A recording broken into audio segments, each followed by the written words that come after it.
أهلا بكم أعزائي المشاهدين في قناة مارجو مامز كورنر مع تيتا ميري والأكل الصحي. كل سنة وانتم طيبين يا حبايبي. احنا صمنا 55 يوم وفطرنا بعيد القيامة المجيد، وكمان عملنا أكل حلو قوي قوي على العيد. ودلوقتي احنا هنقعد 50 يوم فرح بقيامة السيد المسيح، مش هنصوم جمعة ولا أربع.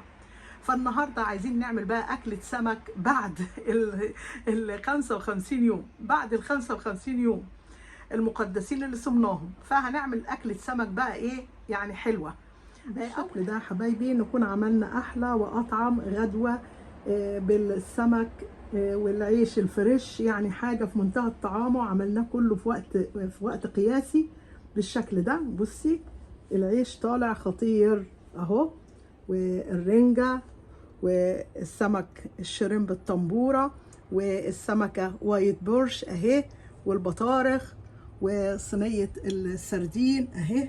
يعني حاجة في منتهى الطعامة اهو، في منتهى الطعامة. صينية السردين والوايت بورش اهو بالبطروخ بتاعه، والسمك الطنبورة الشريمب والشريمب الطنبورة اهو، والرنجة اهي ما حطيتلهاش اي حاجة، يا دوب عصرة ليمون، والعيش الفريش اهو بمقادير مظبوطة 100 100 اهو. وبكده نكون عملنا احلى واطعم غدا، غدا بعد الصيام في منتهى الطعام. غدوة سمك رائعة وبألف هنا. الأسماك بتاعتنا تتبيلة خطيرة، تتبيلة سهلة وبسيطة وحلوة قوي. السمكة دي أنا هكتب لك اسمها دلوقتي. أنا جبتها في القناة أكتر من مرة، عملتها لك.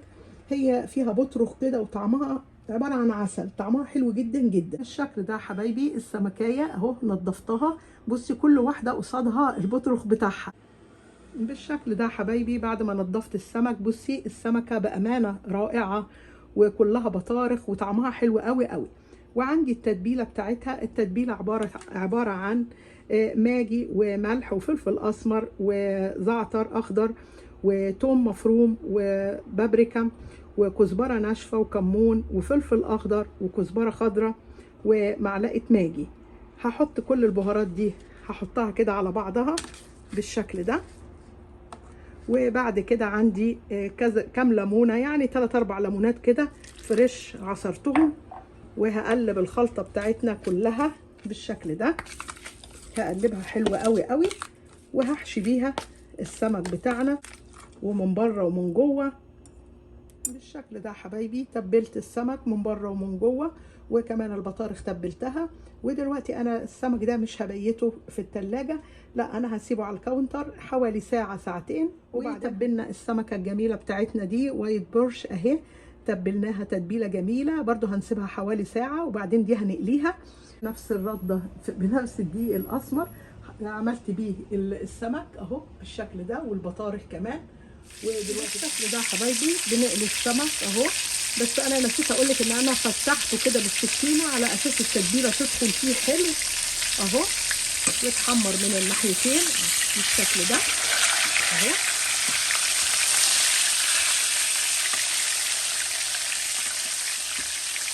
بالشكل ده وهنطلعه على الشبكه دي بالشكل ده حبايبي اهو. السمك بتاعنا اتحمر واستوى وبقى جميل اهو. هنحط كده السمك، هنحط كده على الشبكه. صينيه سردين في الفرن هنعملها في منتهى البساطه. اوام عندي السردين، عندي 2 باون سردين اخدتهم وغسلتهم وقطعت الراس. اثناء ما بتقطعي الراس المصارين بتطلع، فبتشطفيها وبتبقى بالشكل ده جميله ونظيفه وحلوه قوي قوي. ودلوقتي بقى قطعت طماطمتين ترانشات كده، مع بصلايه برضو ترانشات، وعندي حزمه كزبره على بقدونس قطعتهم بالشكل ده. وعندي شويه فلفل الوان او فلفل اخضر عادي براحتك. قطعت 3 4 قرون كده فتحتهم بالشكل ده اهو. وعندي البهارات بقى. البهارات عباره عن فص ثوم مهروس. انا زي ما انت عارفه ان انا خزنه الثوم في الفريزر، فرماه وحطاه في الفريزر تاخدي حوالي فص توم كده كبير مهروس مع معلقه ماجي، رشه ملح. تاخدي بالك ان الماجي مالحه، فتاخدي بالك ما تحطيش ملح كتير، واساسا السمك ما بيحتاجش ملح ياما. فهناخد معلقه معلقه ماجي، رشه ملح، رشه فلفل اسمر، معلقه صغيره كزبره مطحونه، رشه كمون لان الكمون لما بتكتريه بيمرر، رشه بابريكا. وهناخد الحاجات دي كلها اهي كده. وعندي يا اما ليمونتين كبار يا اما 3 أو 4 ليمونات صغيرين. الليمون هنحطه كده الاول اهو على السمك، وبعد كده هنقلب كل الحاجات دي على بعض